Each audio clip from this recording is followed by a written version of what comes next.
Hello. This is Watar. This is why are we talking about rabbits? First Things Foundation. This is Greg Gilbertson's music written for our show. And then we're going to talk about Usury and the Old World. This is Greg Gilbertson and his band from Wisconsin. I want to talk about interest rates on Watar, old and new. In history, what you generally see, and I find this fascinating because, I grew up and I just remember my dad, a beautiful person, but very, American. Like interest rates are important always because he was going to buy a house at some point. Interest rates. And they seem like a part of life until you actually look at the past. And that's what we're going to do. So generally what we see in history is societies tending to wrestle with the idea of lending you money at interest. Nearly all of the leaders of pretty much every society that's ever existed, at least from the axial age onward, and really before that, they felt a little queasy about the idea of interest rates. There's something about interest rates that made them nervous. And then with the axial age religions, that's just a term used in history. It's a term I use. Hindu, Buddhism, the religions that start to form out of the mists, and start to have sort of something like rhythm in culture, and they have contours and you can define them. Those religions, Islam, Christianity, Hinduism, non-polytheistic pagan religions, they generally hate interest rates a lot. And none hates the idea of lending at interest more than Christianity. Not only in the gospel, but also in history. It's true. So there have been a couple definitions of usury in human history that I think are fair to use. Again, I'm going to, in the show notes, you'll see some stuff if you care to look at what I looked at. But this also comes from, just years of teaching history and living overseas. So take it or leave it. I don't care. So here's one definition: lending anything and wanting the principal back plus a little sugar. That's my very, very, very, very scientific definition. So this is like greasing the wheels. That's definitely one way to look at history as per lending at interest.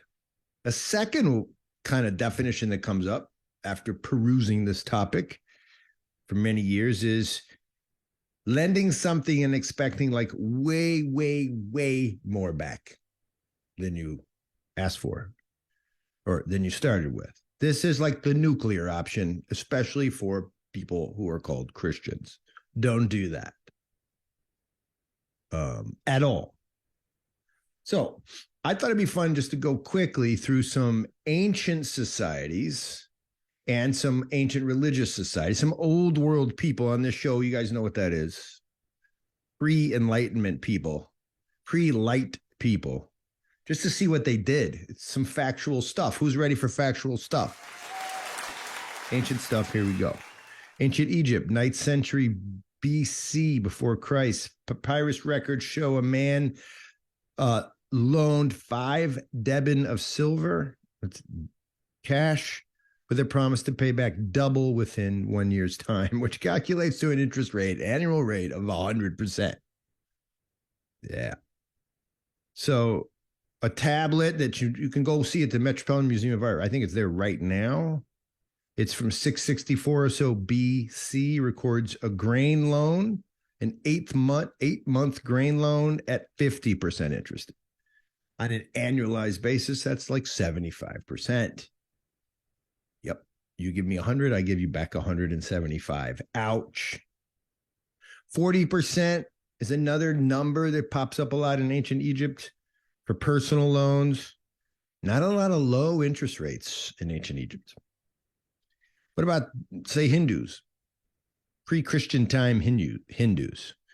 So all the lenders in the earliest Vedic texts, going all the way back 4,000 years, in the earliest texts, the mists of Hindu time, all of them, well, usurers were bad And that's what they were called.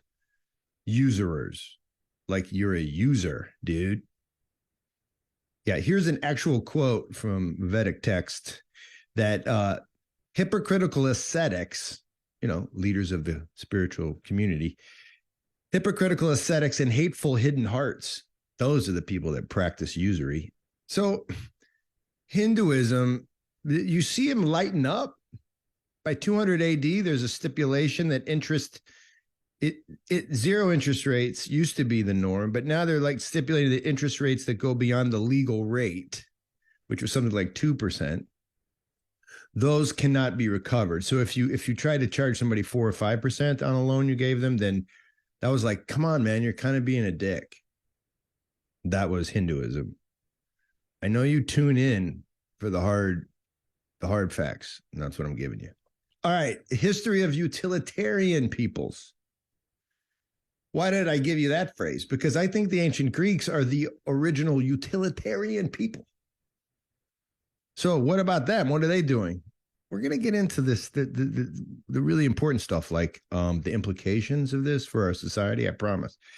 Ancient Greeks, normal loans at fair rates. That was their policy, right? Sources that I use, you can find them online.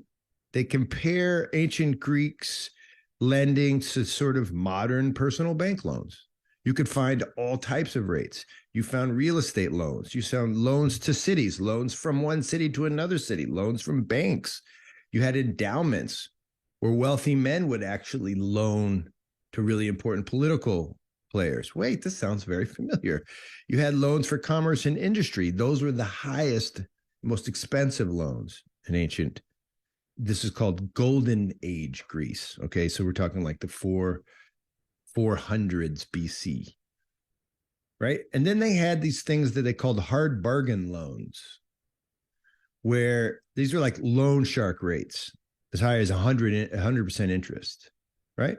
So the Greeks, that feels familiar. The golden age of Pericles, the loans were a government option for people, which all loans are, by the way. It's a government making a choice to allow people to do something. And guess what? Their choice was to allow money into the system in order to benefit, this is important, the government. Okay? They sound a lot like Americans. Secular Romans inherited the same Greek loan concept. They had all the same kind of loans, the highest rates during the Roman historical period, which includes the Republic. If you know your history, you're talking about like, right? The Republic, which is sort of like pure Roman history when everyone was nice. That's something like, well, it starts in the 700s, but really like 400 to Julius Caesar, like 43 BC, right before the time of Christ. Right in that period during the Roman Republic, you saw the lowest rates. Guess when the highest rates were? When the empire kicked in. Sound familiar? As they lost sort of representational democracy or whatever they were practicing, republicanism, as the empire kicked in, the rates started to go high, and they got really sky high. But what about the philosopher types, the librarian types, the readers, the people that wanted to teach you about, I don't know, morality and reality? Well, Plato, Aristotle, the two Catos, Cicero, Seneca, Plutarch, all of them condemned usury as a concept. They all argued for low rates to no rates. Plato and Aristotle argued for no usury as a rule. Their whole concept, these two guys, you can't use the means of exchange as a means to make more money.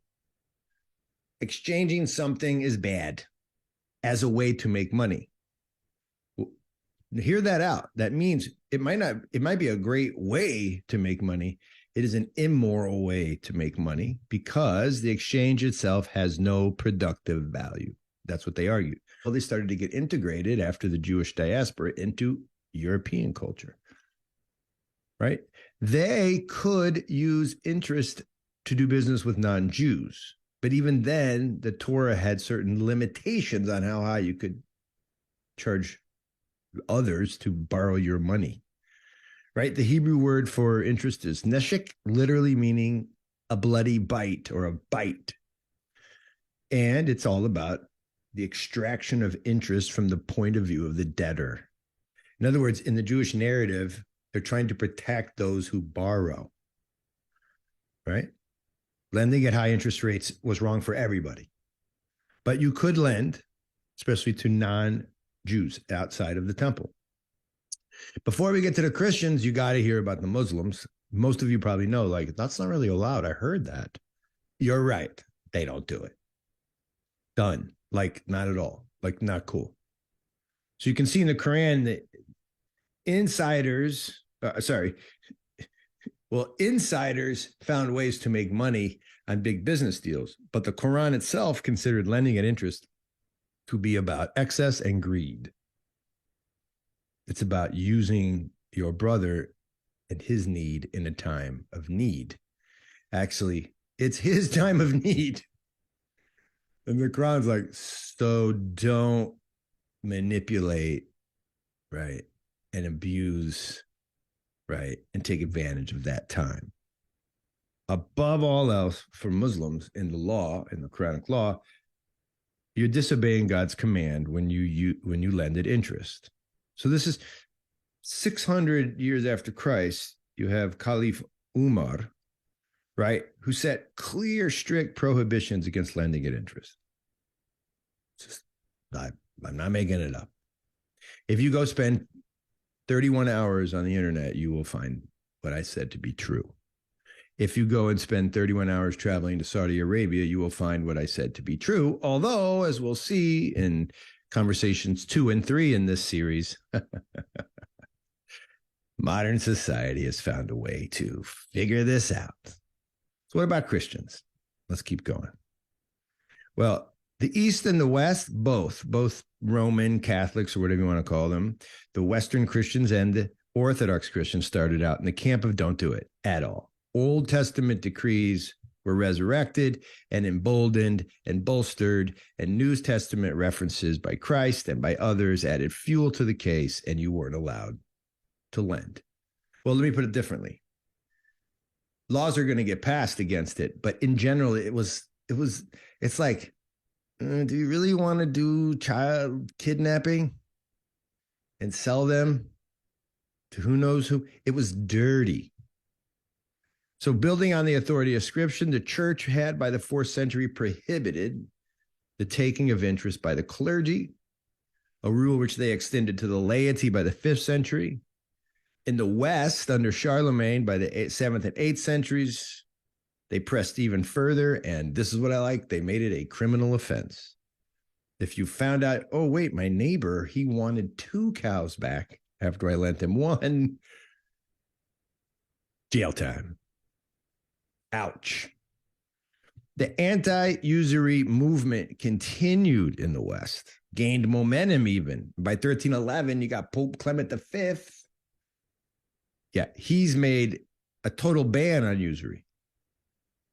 And he took all secular laws that had any reference to usury, and if they referenced it at all, like, oh, that could be a good thing, then he made those laws void. He was zapped. It was like if a mosquito was a usurer, then the Pope's words in the early Middle Ages was like that blue light in your backyard. So the Byzantines missed, by the way, an incorrect name.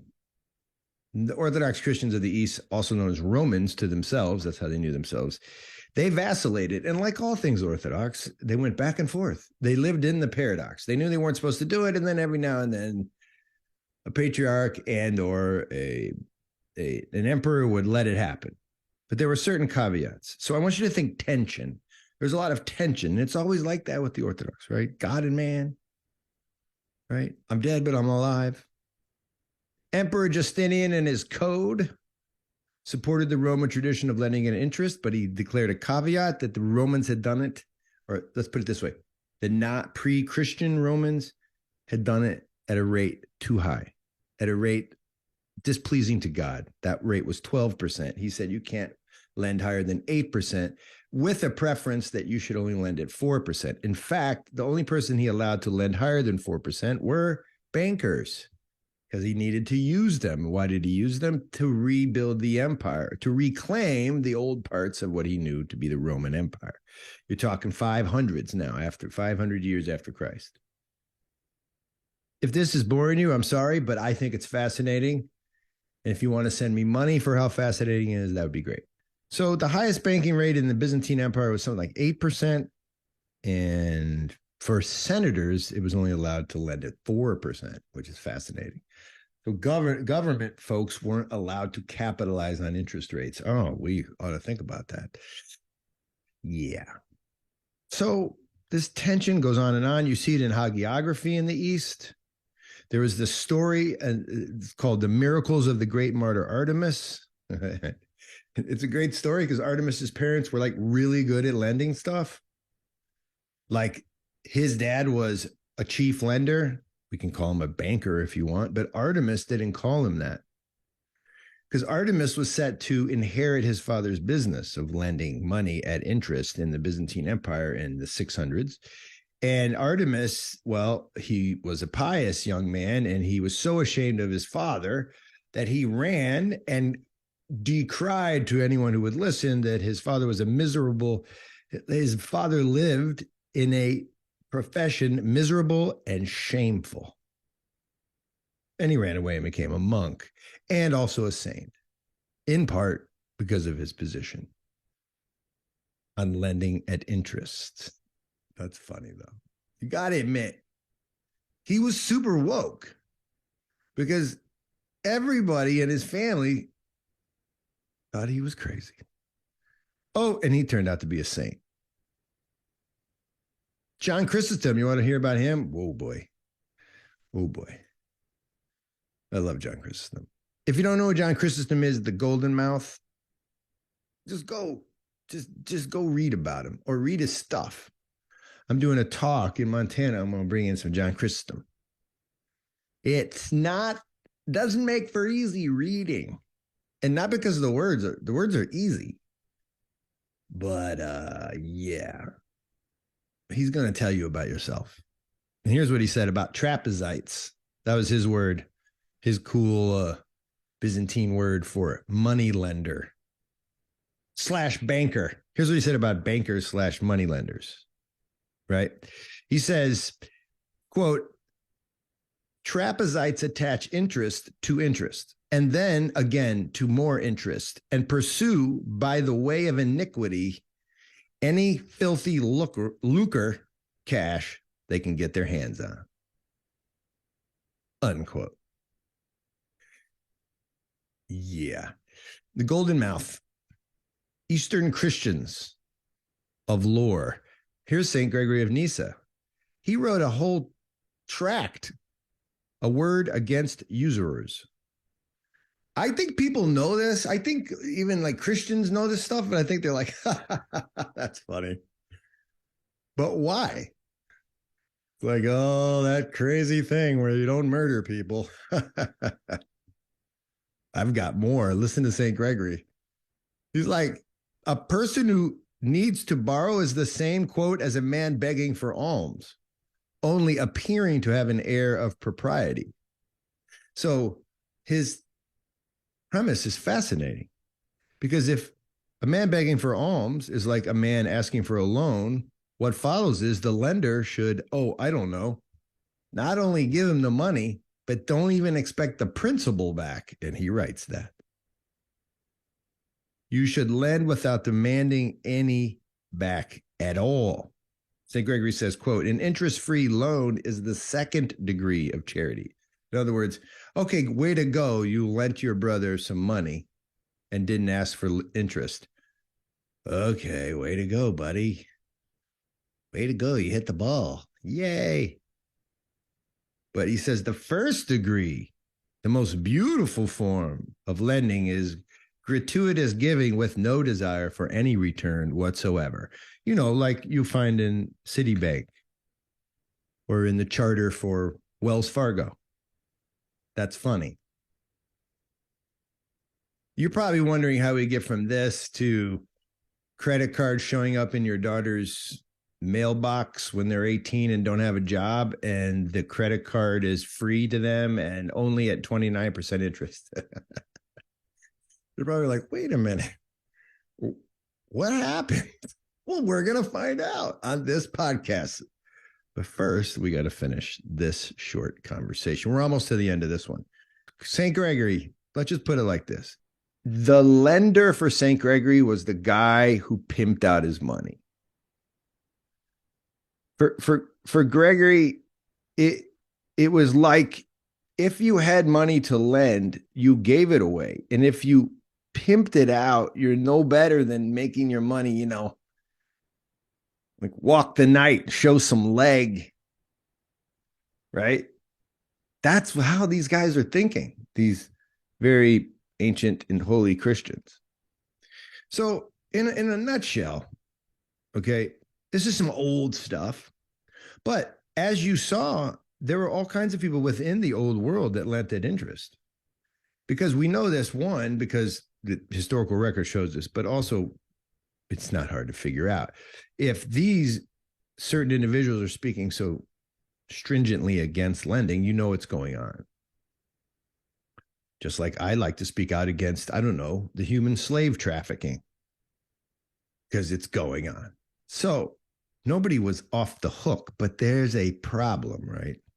Because Christian culture was the leader, along with all of these monotheistic faiths, was the leader in these very diverse cultures. And they were leading in a way that was supposed to lift up people. So next week, when we come back, we'll continue the usury extravaganza with some deep history explaining why so many ancients feared usury.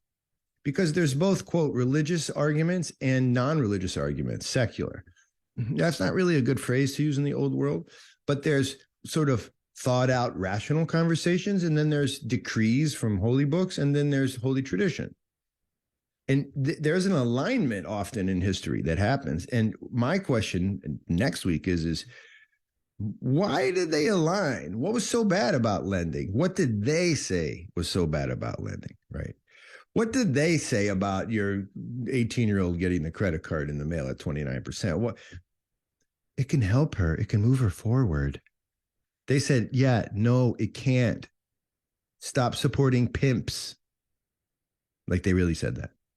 But not the pimp part, but kind of. So this stuff is good, man. It's free to you too.